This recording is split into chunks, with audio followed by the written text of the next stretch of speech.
What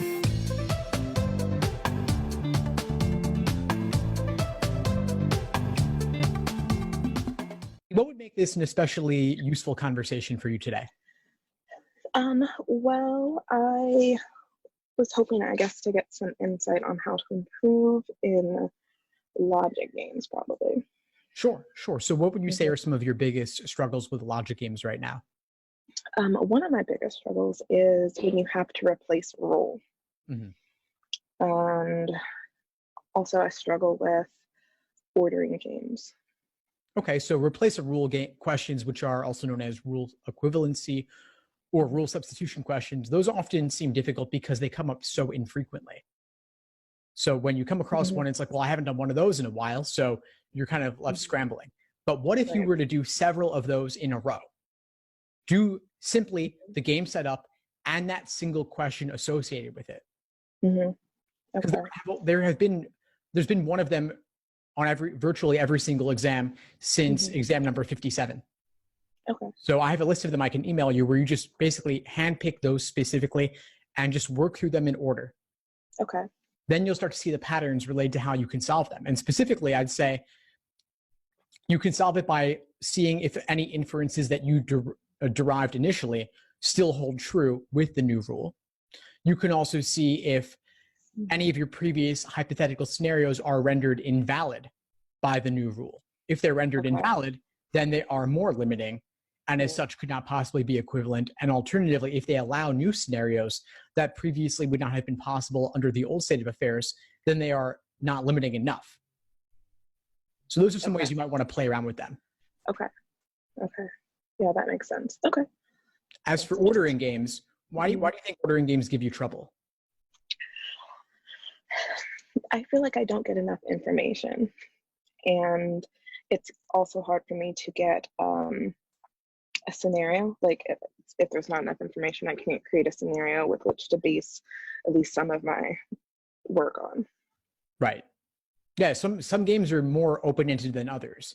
Some games, especially some of the older ones, had a lot of work you could do up front that would essentially unlock the game for you entirely. Right. Newer games tend to be less in the way of giving you upfront work, upfront inferences, and they require that you do more work over the course of the game. Mm-hmm. And so part of it's just being comfortable with lack of specificity. We like things to be rigidly defined where we know exactly what the 3 layouts are that will unlock everything. But unfortunately, on the LSAT in general, things can be more open-ended sometimes. True. Yes. I think that if I see an ordering game and I'm not able to create some sort of scenario, then I lose so much time in finding that I actually can't create a scenario that I don't get through any of the questions. Yeah, I hear you. So if there is some major inference that unlocks the game, just use that, of course, and it'll carry you pretty far. Otherwise, jump into some of the local questions. Those if questions that give you a new limitation specific to that question can do a lot to just give you some momentum, get the momentum going, you know? If they say, if L is on slot 3, what must be true? You put L on slot 3 in combination with all the other rules, and you see what unfolds as a result. Okay.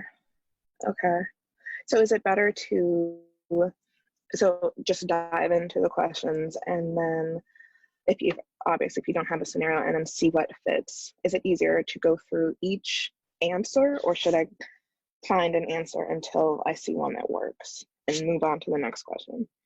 Well, I would generally recommend, yeah, go ahead. Sorry, or should I go through A through E?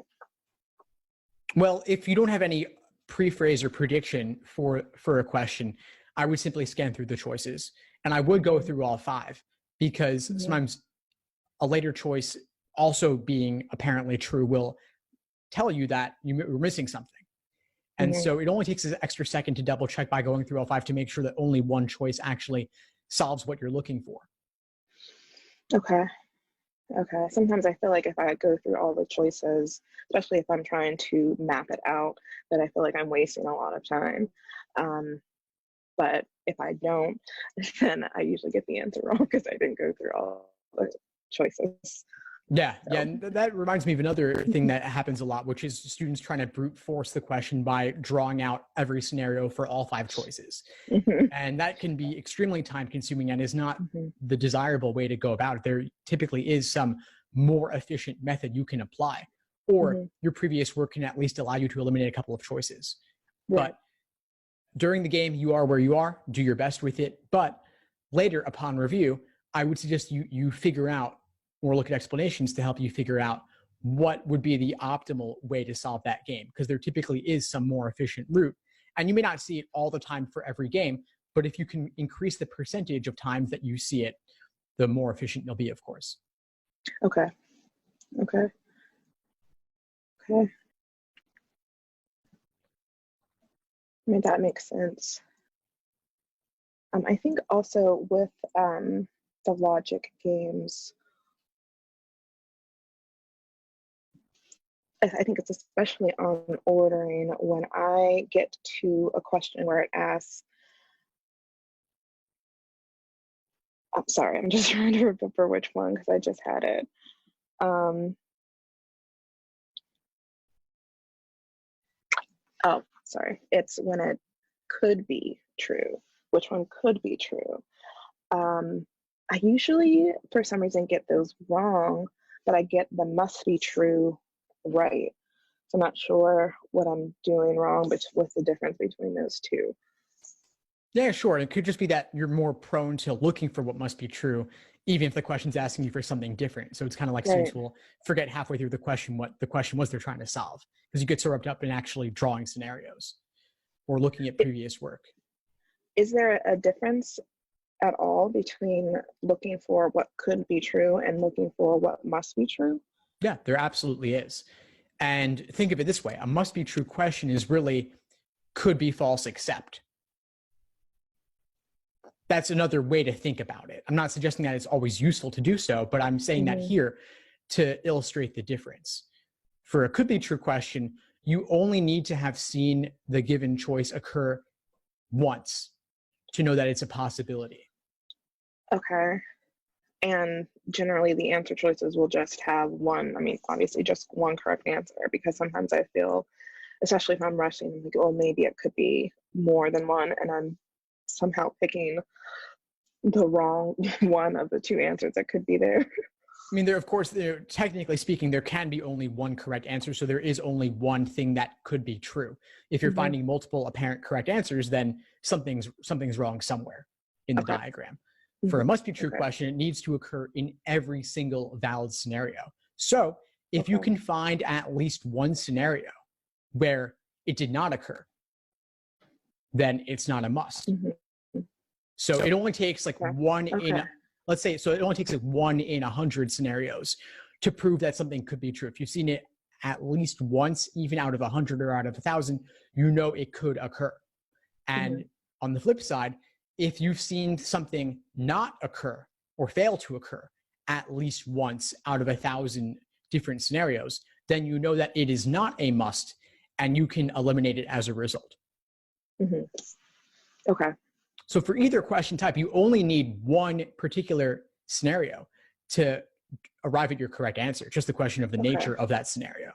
Okay. Okay. Yeah, that makes sense. Okay.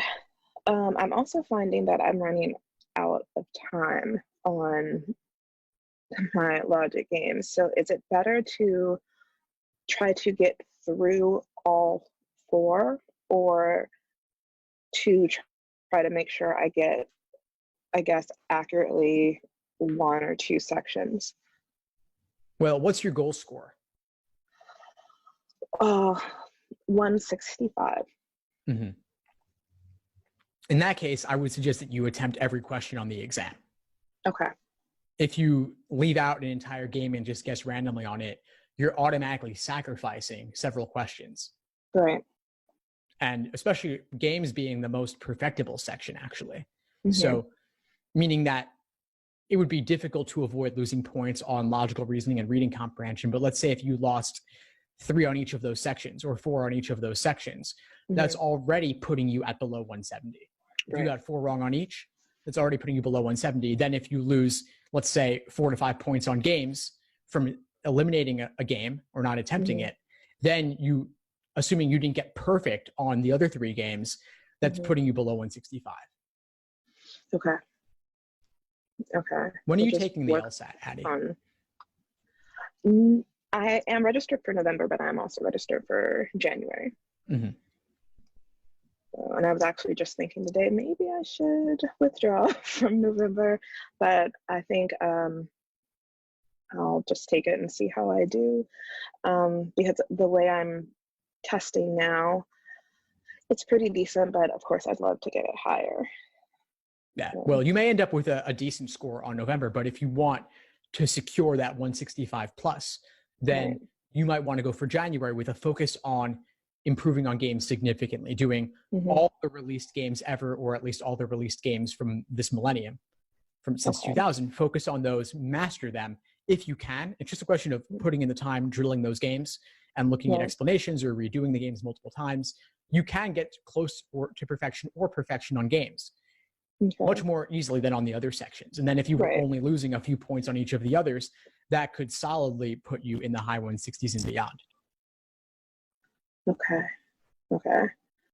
What about the older question types that haven't showed up but are now showing up again? I feel like I'm at a point where I can understand how to work my way through most of them. But then I found that as I was trying to learn the new question types that I've not studied before, the normal question types are the ones that I started getting wrong again. So is there some sort of different way of thinking for those older, like the circular questions, or they just seem completely different from everything else? Yeah, the older or curveball or weird types of logic games, they have the same underlying logic. They just appear different on the surface. And they also tend to involve a little bit less upfront work, perhaps, and more work over the course of the game. They're definitely worth looking at because, of course, they have been showing up more frequently. And like anything else, you just have to practice them. I have a list of those too, if you want, and you could work on those and drill those. But I would make sure that you've mastered the more common fundamental game types first. Like, make sure I would spend a lot of time on ordering if ordering is giving you trouble, because ordering is almost certainly going to show up, whereas any given specific type of curveball game like circular is much less likely to show up. If you want perfection on games, though, I'd say learn everything. But the order in which I would do it is definitely focus on ordering to start, because that's an incredibly common game type. I would also work on rule substitution questions, because those show up typically at least once per exam, and have been doing so consistently for the past 30 plus exams. And then once you're good on those, or alongside them, work on the curveball games, just to expose yourself to the variety of tricks LSAC can throw at you. And it's not really about mastering the specifics of each curveball game, although you should. It's really more about adopting a more flexible approach, where you recognize that even if a game doesn't have 7 horizontal slots or a T chart for in-out, there is a way to solve it, and it involves perhaps holding that abstract rule in your head or pattern in your head and being able to apply it consistently. But they are ultimately testing the same things. And then techniques like, of course, reusing previous work can still apply too. All right. What about, I guess, the combo games, where it's both ordering and placing? Those seem to give me a run for my money. Like, when I see those, I know I'm in trouble. So I'm not sure. I'm usually good with just the most simplest type of game, and then once they add in a different element and it's a combination, I think I get caught up in, I think, again, trying to figure out what a scenario might be, and then if I can't, then I lose half of my time. I mean, is there a way, I guess not only in just that particular type of game, but is there a way to quickly move past the initial and then try to get into it. Yeah, there is. I think I would suggest that you start with looking at how LSAT lays out the game in the orientation question. The first question of the game, they're typically orientation, and they're giving you a hint as to how they think about it and how they lay it out. And you don't have to mirror what they do perfectly, but it can guide you a little bit. And typically, if you're dealing with, let's say, a combination of ordering and grouping in and out, well, in out is just basically you're choosing who's in to then place an order. So I'd say eliminate the ordering, eliminate the in out component first by figuring out who's going to be in. And then you lay out your slots for who's going to be in. Or you can have your in slots and then a couple of slots reserved for those who are out. Okay. But basically, I say you deal with one aspect of the game at a time. Okay.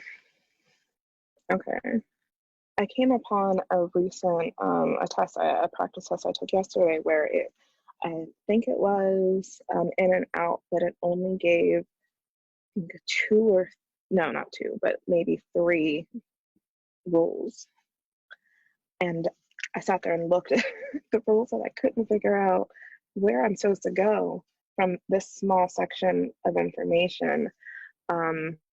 But I was able to eventually work it out by trying to go through the answers, but it seems like it's just so tricky. It's just so they tricky. are. Especially the ones with only a few rules, and that requires really just slowing down and taking the time to thoroughly understand them. And if something isn't clicking, take the time to make sure it does eventually click for you, because there's no hope to solving the game without knowing what the rules are. Is there a point where you'll run out of logic games to practice? Like, if I go through every single one, what do I do then? Well, I'd say first off, cross that bridge when you get to it, because there's nearly 100 released exams times 4 games per exam, 400 games. So I'd say start with those. Okay. And you could spend now through January just focusing on half of those. Right. So if you want to, but you can cover all of them if you devote yourself to it. And if you've covered all of them, then I'd say do them again and do them again. Okay. And if you understand all of those perfectly, or even the most recent 200 or so, you'd be well situated to handle anything that LSAC would throw at you. Okay. They're not coming out with any new question types. There's fundamentally, there's nothing radically new under the sun with the LSAT. Okay. They're always dressing up and reusing old stuff, and even some of the weird new stuff, like you said, like circular games. They've shown up a couple of times in the past. I think prep test number 1 and prep test number 41 both included circle games. So and I know that there was a circle game this fall, and so if you hadn't done exams 1 or 41, you might not be prepared for that. Right. But someone who's even done exam number 41 would have a trick ready to go to handle that, even though it only shows up once in a blue moon. Okay. All right.